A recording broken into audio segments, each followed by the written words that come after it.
জয় জয় মোহিনী একাদশী কি জয়। কুর্মা পুরাণে বৈশাখ শুক্লপক্ষের মোহিনী একাদশী ব্রত কথা বর্ণনা করা হয়েছে। মহারাজ যুধিষ্ঠির বললেন, হে জনার্দন, বৈশাখ শুক্লপক্ষ একাদশীর নাম কি, তার ফল কি, বিধি কি, এ সকল কথা আমার নিকট বর্ণনা করুন। উত্তরে ভগবান শ্রীকৃষ্ণ বললেন, হে ধর্মপুত্র, আপনি আমাকে যে প্রশ্ন করেছেন, পূর্বেও শ্রীরামচন্দ্র বৈশিষ্ট্যের কাছে এই একই প্রশ্ন করেছিলেন। তিনি জিজ্ঞাসা করেছিলেন, হে মণিবর, আমি জনক নন্দিনী সীতার বিরহজনিত কারণে বহু দুঃখ পাচ্ছি, তাই একটি উত্তম ব্রতের কথা আমাকে বলুন, যার দ্বারা সর্বপাপ ক্ষয় ও সর্ব দুঃখ বিনষ্ট হয়।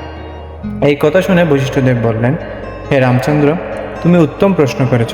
যদিও তোমার নাম গ্রহণে মানুষ পবিত্র হয়ে থাকে, তবুও লোকের মঙ্গলের জন্য তোমার কাছে সর্বশ্রেষ্ঠ ও পরম পবিত্র একটি ব্রতের কথা বলছি। বৈশাখ মাসের শুক্লপক্ষীয় একাদশী মোহিনী নামে প্রসিদ্ধ। এই ব্রত প্রভাবে মানুষের সকল পাপ দুঃখ ও মোহজাল অচিরেই বিনষ্ট হয়। তাই মানুষের উচিত সকল পাপ ক্ষয়কারী ও সর্বদুঃখ বিনাশকারী এই একাদশী ব্রত পালন করা।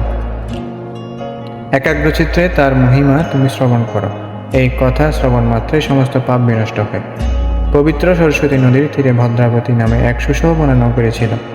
চন্দ্রবংশজাত ধৃতিমান নামে এক রাজা সেখানে রাজত্ব করতেন। সেই নগরীতেই ধনপাল নামে এক বৈশ্যা বাস করতেন।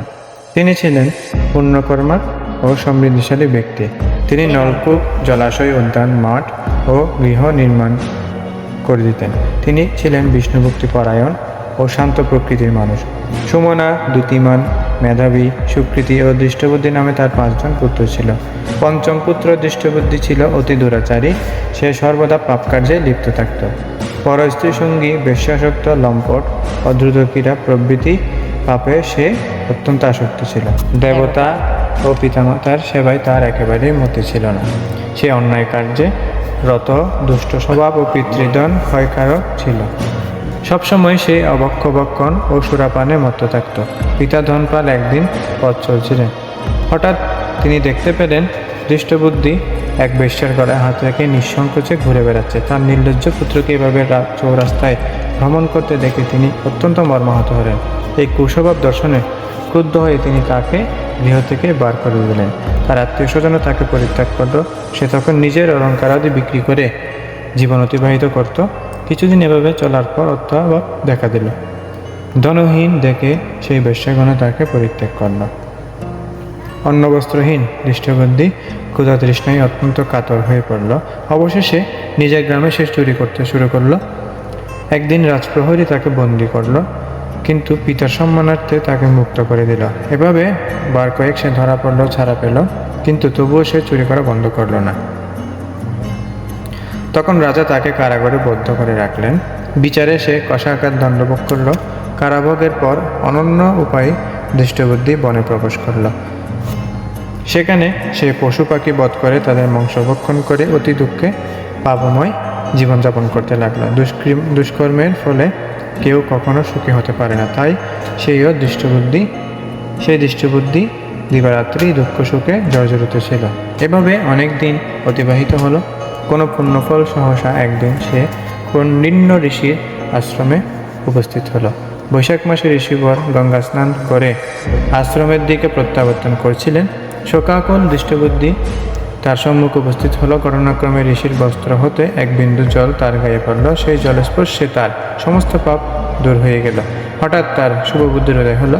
ঋষির সামনে সে কৃতাঞ্জলি পুটে প্রার্থনা করতে লাগলো, হে ঋষি শ্রেষ্ঠ, যে পুণ্য প্রভাবে আমি এই ভীষণ দুঃখ যন্ত্রণা থেকে মুক্তি লাভ করতে পারি তা কৃপা করে আমাকে বলুন। ঋষিবর বললেন, বৈশাখ মাসের শুক্লপক্ষে মোহিনী নামে যে প্রসিদ্ধ একাদশী আছে, তুমি সেই ব্রত পালন করো।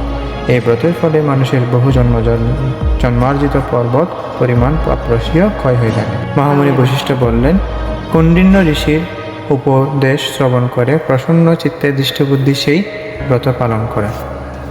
হে মহারাজ রামচন্দ্র, এই ব্রত পালনে সে নিষ্পাপ হল, দিব্যদেহ লাভ করল। অবশেষে গরুড়ে আরোহণ করে সকল প্রকার উপদ্রবহীন বৈকুণ্ঠে গমন করল। হে রাজন, ত্রিলোকে মোহিনী ব্রত থেকে আর শ্রেষ্ঠ ব্রত নাই। যজ্ঞ, তীর্থস্থান, দান ইত্যাদি কোনো পুণ্যকর্মই এই ব্রতের সমান নয়। এই ব্রত কথার শ্রবণ কীর্তনে সহস্র দানের ফল লাভ হয়। তাই গৌর প্রেমানন্দে হরি হরি বল। মেহনী একাদশী কি জয়। হরে কৃষ্ণ। সকলকে জানাই আন্তরিক কৃষ্ণ প্রতিমা শুভেচ্ছা। এবং আজকে ভিডিও দিতে না পারে তার জন্য অত্যন্ত দুঃখ প্রকাশ করছি। তো আগামীবার থেকে ভিডিও দিব। হরে কৃষ্ণ।